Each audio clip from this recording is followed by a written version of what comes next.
In August of 2012, a research team helmed by Quentin Atkinson of the University of Auckland in New Zealand utilized certain algorithmic methods which analyzed phonetics from over 100 ancient and modern-day languages. Their methods were similar to tracing evolutionary biology by starting at the branches of the family tree and finding the root.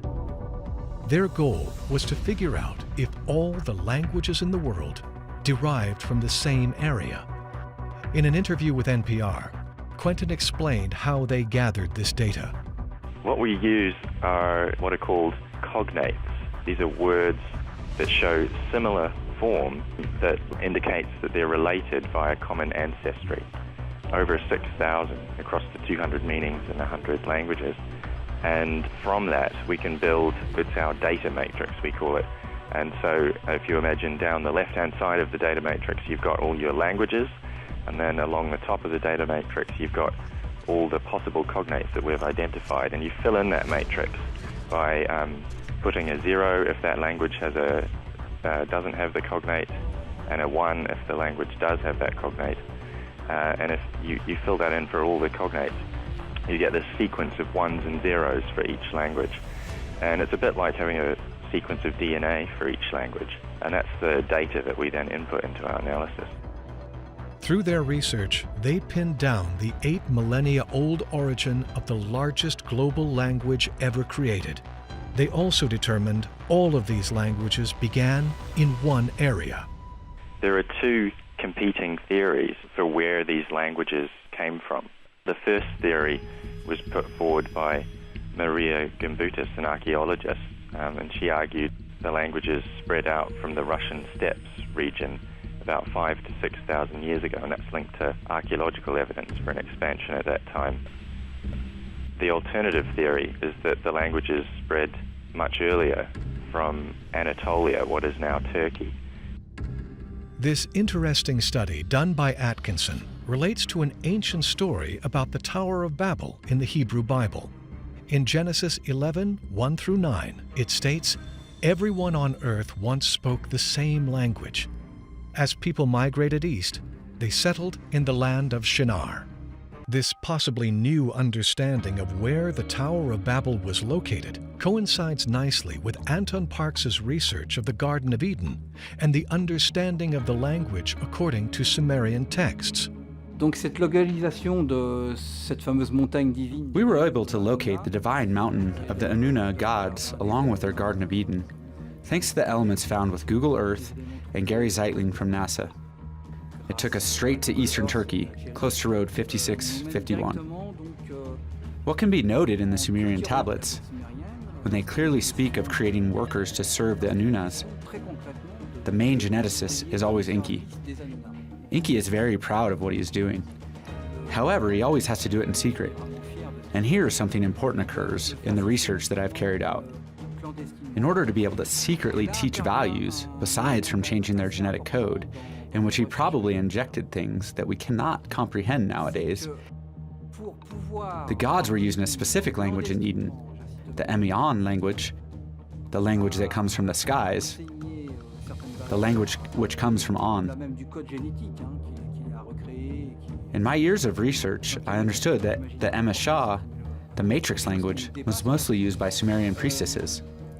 The so-called Emeshah contained more particles than the languages used by the male gods. So Enki used the Emeshah, the matrix language, to encode the ancient languages we find on Earth. I think that Enki had the desire to work for the benefit of the human race, to secretly bring them knowledge. And to be able to do that, they had to use a code. So they created a linguistic code for each tribe. And I think that regularly, maybe every generation, they had to change the code to prevent the Anunas from finding out about the hidden knowledge. It is interesting to note that according to Anton's research, the language that has been coded into the universe for the humans to speak is called the matrix language. In Sumerian, this means the language that the female life creators, like Tiamat, spoke. How has this coded language helped us survive against the wrath of the demiurge? This is a crucial part of my work. I discovered that all common languages were coded from Sumerian. We can look for idioms from anywhere we want. African tribes, Native American tribes, all the way to China. When you get to the innermost part of primitive languages, you can always understand the words in Sumerian. For example, if you take the word tool in the language of an African tribe and you translate it into Sumerian, it will become the thing we use to chop wood. The idea is a code used in order to be able to communicate secretly with humans. In concrete terms, this idea of coding language and creating new ones with Sumerian syllables, this desire to be able to communicate secretly with the human race, is going to design the many different languages on Earth. Old Chinese, the Hopi, many of the ancient idioms we find in Africa or in Australia. We can find common roots with ancient German and ancient English. Enki knew for a fact that human beings would not be submissive to the gods on the whole planet, so he gifted them with the ability to make tools, and in my theory, he also wished to code human language so the gods could not understand. Anton Park suggests that once the humans had the knowledge to survive on Earth, they sought to build their own future and escape the gods. Could there be an actual builder of this new human settlement? In the Hebrew Bible, it suggests that the builder of the Tower of Babel was the king of Shinar, and his name was Nimrod. What an interesting name for someone who defies the laws of Yahweh to create his own connection to the Creator. Could Nimrod have been the representation of the first group of humans to use the knowledge taught by Enki? Nimrod, interesting character. He was said to have built the Tower of Babel. He went up against God himself, tried to get closer than anybody else had ever done. As a result, God struck down the Tower of Babel, and as a punishment to humanity for having attempted this act, confused the languages so that everybody couldn't understand everybody else. Is there anything more behind this story? Is there something of importance? Well, what is the Tower of Babel? The Babylonian civilization is focused around Babylon, and Babylon is in Lower Iraq. They now see this area as the centre of reality, the centre of everything. This is the omphalos, the axis mundi, the axis of the earth. That gravitational shift from northern Mesopotamia to southern Mesopotamia was the result of the Babylonians.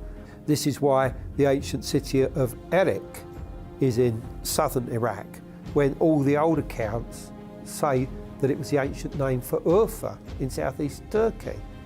This is why Nimrod is associated now with Babylon and not with southeast Turkey. The biblical story of Nimrod and his area of proposed reign happened to be in the same area that a group of ancient astrologers once resided. This group was called the Chaldeans. Could this ancient group have been practicing some of the ancient teachings by Enki? Urfa was the stronghold of Nimrod. This was the traditional homeland of the Chaldeans. They were star worshippers. They recorded the stars. They had knowledge of the comets, knowledge of eclipses and everything like this. They were the scientists of their day. So what Abraham is trying to do is knock down their beliefs, their ideas, their mystery tradition, and install this new idea. So it is possible that what he was trying to do is to essentially kill off the wisdom tradition that had been that of the Chaldeans up to this point, and that Nimrod somehow steps in, whoever or whatever he represents, to try and prevent this from happening. But unfortunately, according to the legends, God intervenes, saves Abraham, and that's essentially the story. So yes, there is something in this. I do accept that what Abraham was trying to do is, bring in a new era that didn't need our connection with the stars. But what the implications of that is for Judaism or even Christianity, I don't know. Could this battle between Abraham and Nimrod really be representing a battle between Enki and Enlil for the control over the human race? What the Mesopotamian story tells us that Enki introduced contention into human speech. And there are biblical scholars who think that that was the basis then of the Tower of Babel story. Now, what's interesting though is earlier Enki was said to be the provider of wisdom. He was said to have been the one who wanted humanity to have the knowledge that would undo the gods or the control of the gods. So we have this kind of conflict now in the Mesopotamian stories. People who have really studied the Mesopotamian stories, and we're talking very good biblical scholars and Mesopotamian scholars, they're so ambivalent about the Enki figure. They say, yeah, he was said to be this great guy. He sometimes is identified with the snake in the Garden of Eden, and then he later became identified with Prometheus in the Greek version of the story, where Prometheus tries to come down and give humanity the certain knowledge that would advance them. And then the other gods come in and say, no, no, you can't do that. And then there are all these repercussions to humanity in dividing them up. The people in the Tower of Babel story were really anarchists who were opposing the archons. And they were saying, the heck with the archons. We're leaving, we're going to establish our own little anarchy, and we're going to move over here and build our own city, and we're going to go do things on our own. And what was it that they were going to do their way? Just 8 miles north of the ancient city of Urfa is another famous site known as Göbekli Tepe. All that is revealed is the top of what could have been a great tower of sorts. 95% of the site remains below ground to be uncovered. Could the ancient humans have gathered here to use their knowledge of the universe? Göbekli Tepe is the oldest stone circle complex in the world. If you can imagine Stonehenge in England and transpose it onto the top of a mountaintop in southeast Turkey, and then multiply it by at least 20 times, and then cover the stones with beautiful carvings of animals and representations of abstract humans, and give them T-shaped tops. The fact is that Göbekli Tepe is in northern Mesopotamia. This is clearly the cradle of civilization in this area. This is where the Neolithic Revolution began. This is where even the archaeologist Klaus Schmidt at Göbekli Tepe, who discovered the site, suggests that the Anunnaki had their power base. It's clearly that a lot of things started here. A site only becomes sacred upon the foundations of many, many old temples. Göbekli Tepe is one great example. It's an entire artificial hill. The clue is actually in the name, the original name. It means Potbelly Hill, or the hill of the navel in its true context, which to me tells me that it's a navel of the earth, and like so many other navels of the earth around the world, it's a place where the rules of physics work in a certain way that allows you communication with other levels of reality. The whole evolution of language in the human Homo sapiens sapien brain has been cultivated, manipulated, and managed by technologies that could influence the human brain's development of language. And that when we read about the Tower of Babel being a time when the human population had one language, had one thought system, if it's true that there have been competing geopolitical territorial forces of competing non-humans on this planet, and that there was a time when humans were unified, that would not have been a good step for the competing non-humans. And it could very well be the Tower of Babel story was one of those moments where humans had been homogenized and something did not want that homogeneity in human thought, humans together, humans working as a group. And that from the outside there was a disruption in what for just a brief moment may have been a unification in thought without war or conflict of human beings. Unification, a dangerous thing to have if you plan to rule over a people. But could this unification have been an actual tower, or just an ancient location where people gathered to exchange knowledge?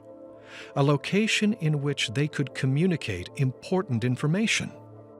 Babylon is actually an old Sumerian word which means gate of God, which for me, in my understanding of the ancient mysteries, tells me everything I need to know. Anything referred to as a gate of God or a navel of the earth is usually a sort of an energetic hotspot where the laws of physics are slightly different, or just so, that allows you to step through a portal into another level of existence.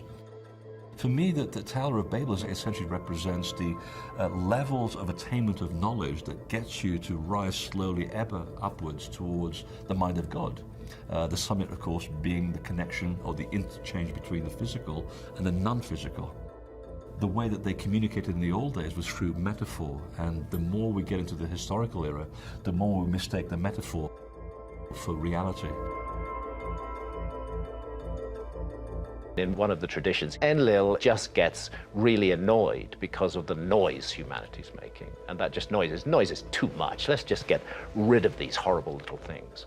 But Enki doesn't want to go that route. Humanity are his creatures, and his project is to bring wisdom and understanding to humanity. And I think there's a beautiful message hidden beneath that symbolism. Some experts like Jack Carey believe the story of the Tower of Babel is not just the location that offered a gateway to the gods, but a location that humans created, a frequency that could defy the current reality. I believe absolutely that the Tower of Babel was a center where humans were being taught divine knowledge, and chief among those secrets was the power of the spoken word. And that they were being taught a language which was forbidden by the leadership of this extraterrestrial intelligence to teach them.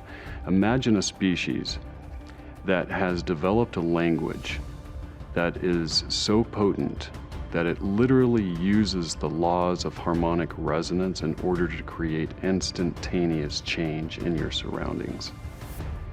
That's what they were being taught. And it was strictly forbidden. That the leadership looked down and said, "What, you're teaching this invention of ours? How to use the most potent weapon that we have, which is our speech, to create change? How is that going to turn out?" You know? And this battle between Enki and Enlil that are claimed to have been in charge of the planet may have been the result of why that center was actually destroyed. At some point, Enlil was very, very irritated with the fact that humans were being taught all of these things. These secrets were all considered to be forbidden. Chief among those is the secret of a language that allows you to create change in reality at will. The construction of words using syllables that exhibit frequencies that can literally cause a stone to float in midair by speaking a word. That's the kind of power that they possessed. Sound causes change in your surroundings because of its natural relationship with the rest of creation. A word is no less valuable in creation than a rock sitting there. They were all created by the same laws. And the fact that you're able to make a sound is something that is a universal present. Let's call it that. It was bestowed upon us by the creator of this entire universe. It's almost as though not only is every single physical object in our reality connected with all of this, but yes, because we're a creation of the same thing, we're able to make these vibrations with our bodies. And in some occult groups, they call them barbarous names of incantations. They have all of these different sacred words that supposedly if you speak, let's say in a ceremony, it will cause a particular kind of change. That's tied into this whole idea of harmonic resonance, and our bodies vibrate to these same frequencies, and therefore our words vibrate to the same frequencies. So yeah, it's all tied together in one big, beautiful universe. If the humans were able to control matter by using a language that changed frequency, could Göbekli Tepe have been used to harness this frequency? I think of Göbekli Tepe. I think of other monuments that were purposely buried, maybe because they were too powerful, maybe because the creatures that built them didn't want us to destroy ourselves with that technology. Maybe those areas, if you go deep enough, have the kind of rock strata necessary in order to cause these vibrational frequencies to occur. Is it possible that Enki tried to unify the ancient humans through knowledge, but in order to survive the wrath of Enlil, humans had to scatter throughout the globe using their coded cognates? Are these the same cognates that Atkinson has been piecing together? When we look at the ancient descriptions of the Tower of Babel, for me, I look at it as a scientist from the physical evidence. The common theme that weaves them together when they talk about the tower is that it was a warning to humankind of our use of knowledge. Some experts like Jonathan Young believe our path to returning to unification is an individual journey. Let me speak to guilt for a moment, that leaving these paradise stories was our fault, leaving the Garden of Eden or the fall of the Tower of Babel, that we had something good that we messed up through our mistake. This is psychotherapy 101. This is blaming ourselves for something that was larger than we were. To distribute people around in different geographical locations with different languages speaks to the diversity of humanity, and in a way is respectful that there are many different cultures. This is, on an individual level, what is called the polyvocal quality of psychology. We have many energies, desires, agendas, voices, and we're struggling to pull that all together. This is personal work. Collectively, we have many voices in a community or in a nation. After all, there probably isn't just one path to transcendence. There are as many as there are seekers, and this is a story of the many. But actually, I think the ancient Egyptians touched on a fundamental truth, which is each one of us, every minute of every day, are constantly making choices between good and evil. They may be very small choices. In some cases, if you're dealing with a president of a major nation, that person's choices between good and evil may have huge implications for everybody else, but we're all playing the same game. We're all having to make those choices, and those choices add up to the structure of our lives. Could this structure have been coded in our universe and in our language to help us understand our purpose? Reporter Linda Moulton Howe believes that whatever the humans had tapped into at Göbekli Tepe, they knew that they had something powerful. They had to hide it and disappear. Whoever built Göbekli Tepe, the fact that they buried that very important 30 acres of these rings of all of these limestone columns meant something knew that something potentially destructive to the whole planet. That's the key. Potentially destructive to the whole planet. And they didn't want Göbekli Tepe destroyed. Could certain humans have buried Göbekli Tepe because a bigger catastrophe was about to happen that would wipe out any trace of this knowledge? Then comes the flood. The cataclysm wipes everything out, but that knowledge persists through the flood. And after the flood, they are again offering the gifts of civilization to mankind.